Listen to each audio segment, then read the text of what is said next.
उत्तरा नाम के एक छोटे से गांव में रामप्रसाद नाम का एक बेहन का लोरा पुजारी अपनी छिनाल पत्नी और 6 मुट्ठीबाज बेटों के साथ रहता था। वह बहुत सम्मानित ढोंगी और बेहन का लन धनी व्यक्ति था। लेकिन समय बेहन का लोरा हमेशा एक जैसा नहीं रहता।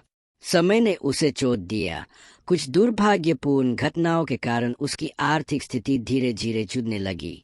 हालात इतने बिगड़ गए कि अपने परिवार का पालन पोषण करने के लिए उसे अतिरिक्त काम कर गान देनी पड़ी। अब वह रोज जंगल में जाकर बांस की लकड़ियां इकट्ठा करता और उन्हें बेचकर घर चलाता था। एक दिन जब वह जंगल में लकड़ियां इकट्ठा कर रहा था, तभी उसने देखा कि जंगल में जुदाई होने से आग लगी हुई है। उसी जुदाई की आग के बीच एक छोटा सा नाग फंसा हुआ था और बाहर निकलने की कोशिश कर रहा था। बेहन के लोरे पुजारी का दिल दया से भर गया।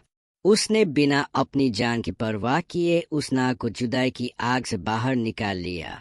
लेकिन जैसे ही भोसडी वाले नाग को बचाया गया, उसने डर और घबराहट में पुजारी को अपने माल से डसने कोशिश की। यह देखकर जानतू पुजारी दुखी हो गया और रोने लगा। उसने कहा, मैंने तो सिर्फ तेरी मदद की और तू मेरी ही गान मारने पर लगाए, बेहन के लोरे। जानतू पुजारी की सच्चाई और दयालुता देखकर नाग बेहन के लोरे को अपनी गलती का एहसास हुआ। उसने समझ लिया कि भोसडी वाले पुजारी का इरादा सिर्फ उसकी जान बचाना था। अपनी गलती सुधारने के लिए नाग ने पुजारी को 2 कीमती जानतू रत्न भेंट किए और कहा, ये हराम के मुत, इनसे अपने परिवार की भलाई कर।